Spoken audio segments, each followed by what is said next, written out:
We are not Igbo. We are Igbo. Stop calling us Igbo. We are not Igbo. Anybody follow anything concerning Igbo, whether any Igbo, a person, but the person saying that there's one understand like that, not Igbo. Ekwensu was the God that we used to fight them.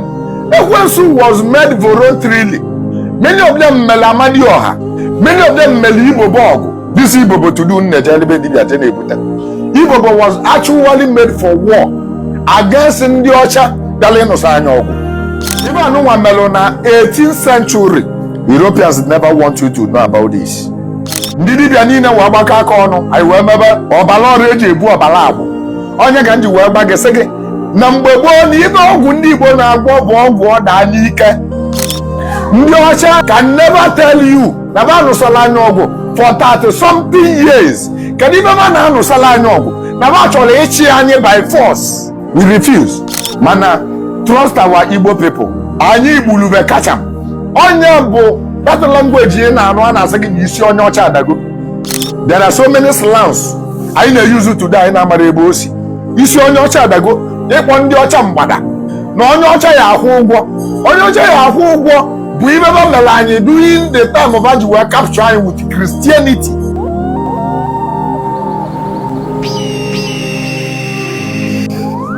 Ana m asị gị nnọọ n'ụzọ pụrụ iche.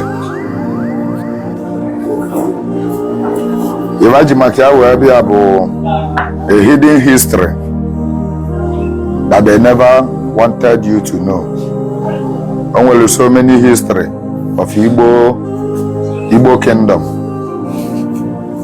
Ana chọrọ ka mmụọ na gị na ụmụnne anyị ndị ọzọ ka ba malụ. I want you to share this program as you are listening to me today. I want you to share this program to every Igbo community you know, every Igbo group. I want you to share this program to your family WhatsApp group. Omunnam. Amaram mi share go message. If you have never shared my program before, I want to beg you today to share this program as you are listening to me. Ndị Ọcha actually ịgba anyị history. Malama na any history about Igbo, about your ancestors. Bụ ndị Ọcha ive kọlụgịa. The history of your village cannot be told by the enemies of your village. They can never say any positive thing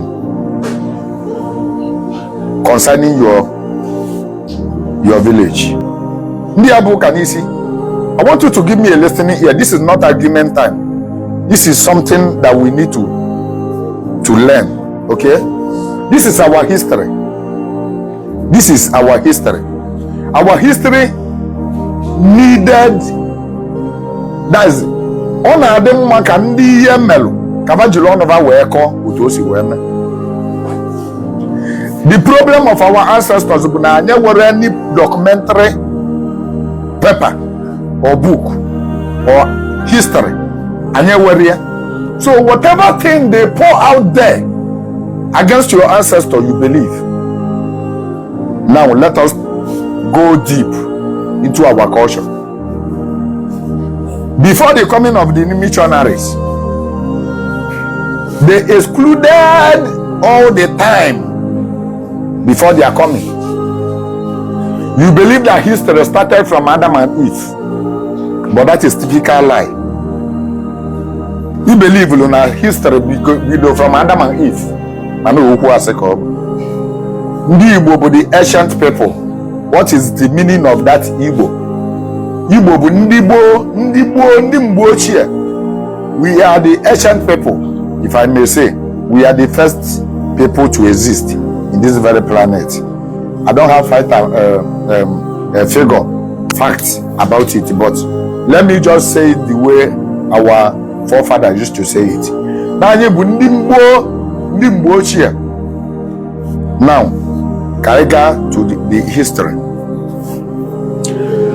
Before the coming of the missionaries, Anyibi, we have been existing. We have been existing until the Europeans came into our land, we harbored them because ndị Igbo na-anabata ndị ọbịa. Ndị Igbo na-anabata ndị ọbịa. Anyị so na one of the tribe kachasị wee na-harbor ndị ọbịa. Regardless of whatever thing ị na-anụ outside, ndị Yoruba akọ nka sị gị na ije na Igbo na o nwere onye Yoruba wela ana, ọ bụ nwere Yoruba na-enye ụlọ, ọ bụ whatever. Wepụ that one n'obodo gị godu. Ọ bụrụ ndị Igbo amụrụ na Lagos, ndị a na-akpọ Igbo. Onye Igbo ọnọdụ na iru akwụkwọ na-akpọ Igbo maka ọ gụtara ya na history. Ndị amụ na Lagos ọ bụ ibe na-akpọ Igbo. Anyị abụrụ Igbo, anyị abụrụ IBO. Ibe anyị bụ Igbo, not Igbo. We are not Igbo, we are Igbo. Eshekwu of mekpọ anya ndị Igbo, the ancient people. Some calling us Igbo. We are not Igbo. Anybody follow tell anything concerning Igbo, whether any Igbo, attack the person, but the person say there's one understand like that, not Igbo. Anya bụrụ ndị Igbo, anyị bụ ndị Igbo. Then back to the history. In 17th centuries, Europeans did not come, but they sent a spy to come to our land to spy us. That is where the spy knows our culture, our traditions, how we used to live in peaceful, in harmony, and in unity. When they talk about democracy, they actually learn democracy from the Igbo race. There's no Western world that practices democracy. There's no tribe in this world that has ever practiced democracy before the Igbos. We are the democracy. Our system is democratic. Go and read the history of your people. They adopted it from us. They started saying it from us. They wanted to make it look like they want to support us. Our government is democratic. That is how we live. When they came, they looked at us. They tried to virtually, maka ụfọdụ ga-asị gị na aghọlele ndị nna nna anyị ba. Eziokwu, virtually ịghọle ndị nna nna anyị ba from the ancient time of Abializizi. We did not hear their language. We don't understand them. Their signs we don't understand. We see gifts that they brought, but we did not accept. Yes. Anyị kpọrọ akpọgalụ ndị nze na ọzọ. Ndị nze na ọzọ assess them. Nwa onye ọcha. Ndị nze na ọzọ assess chava. Baba sịba na aghụghọ dị ndị a n'isi. Na aghụghọ ka ji wee bịa. Anyị enyebe anyị ebe ha nọ. Anyị nyelebe anyị ebe ha nọ. In the whole Igbo community. Fakele onwe eke. They divided themselves. Onye ọbụla chọwale, every general chọwale ndị ọ ga-conquer. That is their mission. And remember, the people that came are soldiers. Are you getting my point? When we talk about the Europeans that came to our land, they are soldiers. They are soldiers, well equipped with arms and ammunition. We don't understand them. They came soldiers, so they divided themselves to every villages in Igbo land. In each village were general, none here. They tried to conquer us with the meeting, one plan. As a plan, as with their masterminded general. Onwere general na choke maybe I conquer Igbo. Yoruba was not hard for them to conquer. They did not wage war against the Yorubas. They conquered them so easily. They conquer Hausas so easily. But the people who have a tough time, Bundi Igbo, when they came into our land, they could not understand our system of government. Because in the system of our government, there is no particular person who is a leader. We lead the mass. That's why I told you that we practice democracy in our system, in Igbo system. Even if you go to your village today, the democracy still exists, but they made it so low that nobody can hear the democratic voices again. When they came, they now found out that they cannot meet one person. Because you meet here one person. If you don't know about 100 men na-achị obodo. And they could not, when they convince one, they cannot convince the other. So it became very hard for them to convince us. Remember, they did not, had even we agreed to their system at the first time, Christianity will not be in our land. But it's because we did not agree. That's why they went back and bring Christianity in order to peddle us. Listen, before you conclude or before you started arguing. When they come at first, I told you that soldiers came. It's not civilians, it's soldiers. They were soldiers. They came into our land.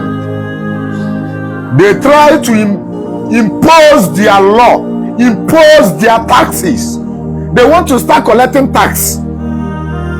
They want to start collecting tax from us because they made themselves the leader. They started making themselves the leader. They started making us to feel inferior and see them as superior. They become the leader, but nobody listened to them because of the way we rule ourselves. We don't have a king. Because most of you does not know the history of Igbo land. In the ancient time, in the 17th centuries, we don't have king.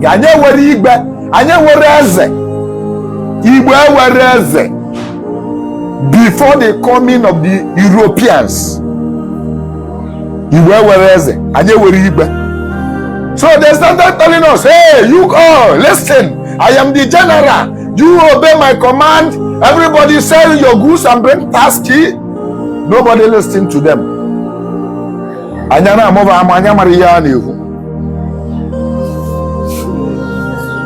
They try everything possible. Until one day, Fawesi Nabaga wage war against us. Fawesi conclude. Fawesi from the river. We bu better arms. Remember you want to sign up. We dia na ofe mba na mili. We si na mili a we bula ya. Ka akụkọ si wee kọ. So many people know na mili that day. Fa babulu so many. Anya mari ya na eme. Ma inu zile egbe. Ona asando ka mgbage. Ụfọdụ na-asị na nọ ndị ọcha anyela anyị kụziri anyị egbe. Anyị agbabaga egbe before ndị ọcha abịa. Anyị agbabaga egbe before ndị ọcha abịa. Egbe anyị na-agba bụrụ mkpọ n'ala. Anyị na-agba egbe tupu ndị ọcha wee bịa. Mana egbe anyị adịrọ sophisticated like their own. Their own will be very simple to control. But our own bụ handmade. Mana ọ bụrụ ụdị egbe ba. Onwere ụdị egbe anyị na-agba. Egbe a na-etinye ma ntu. Egbe a na-etinye eje n'ebe ụzụ ndị ụzụ kpụrụ ibe. Ewechara mgbe egbe. Na-etinye mgbe egbe abụrụ ndị a na-adị kpụlụkpụlụ mgbe ahụ. Egbe ọtacha milite ọ na tilicha enye etili tinye n'ime ya. Ewee gbapụ ya. Ihe ọbụla ọ gbata ọsewe anya. Ya ga iji agbagbu enyi. Naga ji gbogbo anu ọbụla dị stubborn na-abịa ka oli anyị. So anyị were as of then. So mana their own type of egbe, the sound will be very, very, very different from us, from ours. We try to observe. If I was able to munani, I was a little another na yasa. I wear ndi no na mili we banata we bia call the bani. Ikolo where that. This is one of the first unity war in the Igbo Nolo. In the beginning of Igbo. This is the first unity war. Igbo ni na no kolonya bogu onu. Igbo ni na no kolonya bogu onu. Those of our people now in the present place today in Ebonyi State. Those of our people now in the present place today in Abia State. Those of our people now in the present place today in Imo State. Those of our people now in the present place today in Enugu State. Those of our people now in the present place today in Delta State. Maba na Anambra State today. All of us are in Igbo. Ndi ocha abeleke wanyi wenyanyi those eastern region. This one region, even Calabas, Ikotena, Kademafia, Oboto, Kadafia, Kabara, all of them, all of us are called Igbos.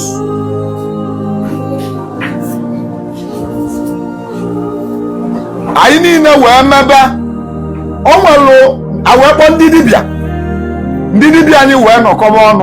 I wear Lua, Aluciana, Ekwensu. Ekwensu was the God that we used to fight them. I remember Luciana Ekwensu. Ekwensu was made voluntarily from the chief warlord of every community. Many of them Melamadi Oha. Many of them Melibo Bogo. Many of them Ekwensu. These are the three spirits. Amadi Oha, Ibobo, and Ekwensu. This Ibobo to do Ibobo was actually made for war against the Ocha Daleno Sanyogo. And when Mabalo say, Manukeji Wema, Mano voluntarily Keji Amanusiogo. Alusiogo voluntarily. Honor the Gambanko Alunu Makokele, Okele Nega. It's voluntarily. So, Alusi Ekwensu bụ chief warlord, onye bụ chief warrior. Bibe ga-ewepụta ọnwụ ya sisi weli ya ma alụsị. Ajụma ndị niile silika dị able-bodied men. Onye wepụta ọnwụ ya, eweli ya wee mee nyaba alụsị, wee mee nye Ekwensu. Anyị wee use Ekwensu wee nụsa ndị nụnwa ọgwụ. Ibe anụnwa melụ na 18th century. Ebe 1870 something or 1880 something. Go and browse it in the Google. You will know what I'm saying. Europeans never want you to know about this. They don't want you to know about this.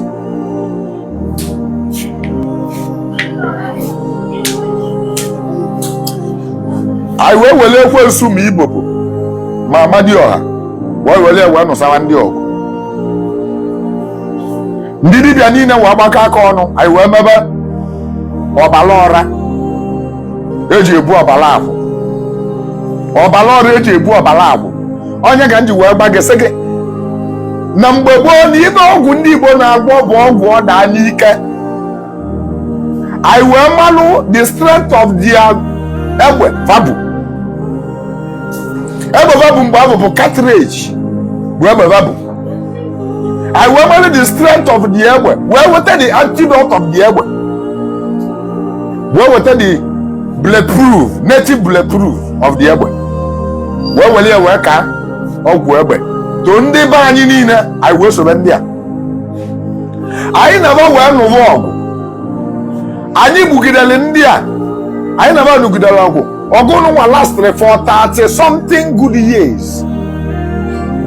Ndiocha can never tell you Navano Salanyogo for 30 something years. Can you never know Salanyogo? Navacho Echianye by force.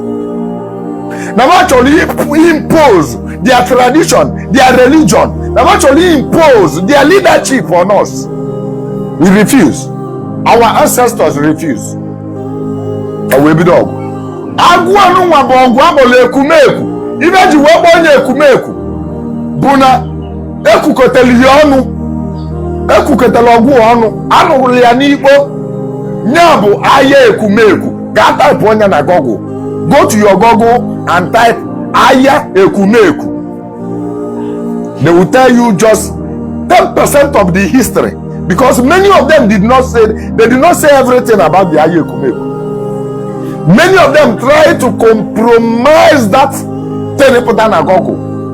Many Christians, even Igbo Christians, try to write it in their own, that it is going to suit their own Christian belief. But everything that they wrote there, 10% of it is truth. Others are lies. For 30 something years, going to 33 years, can do a you check what I check your minus 33 years out of your life. You go 33. Minus 33 years out of your life. You will know since you were mortgage. Can there be the one of one year for 33 good years? 30 something good years. Don't you? Mana, trust our Igbo people. Ani bulube kacham. Ani bulube kacham. The history of Gadalagan Agogo. Bonaba defeat Lani. But it's a typical lie.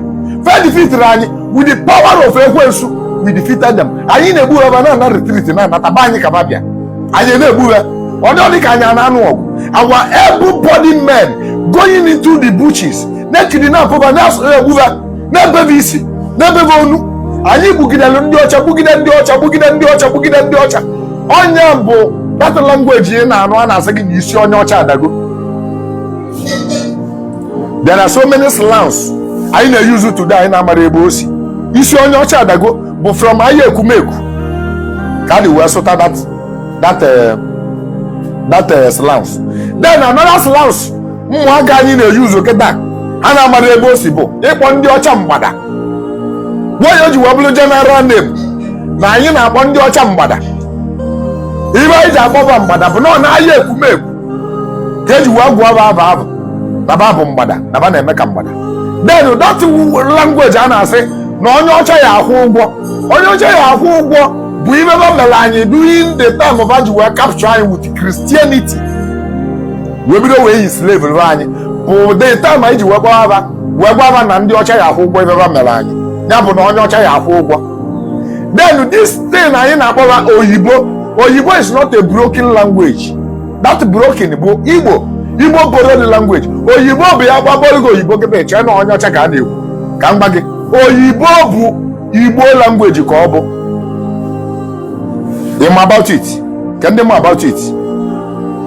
How many of you here knows that Oyibo is Igbo language? How many of you here knows that Oyibo that we call them is Igbo language? During the era of slavery, Fabi go mado. Magano only one ego only boke ego gold.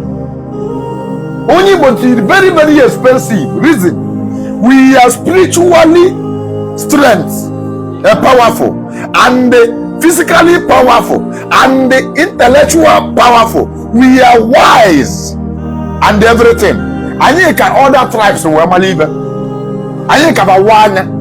I can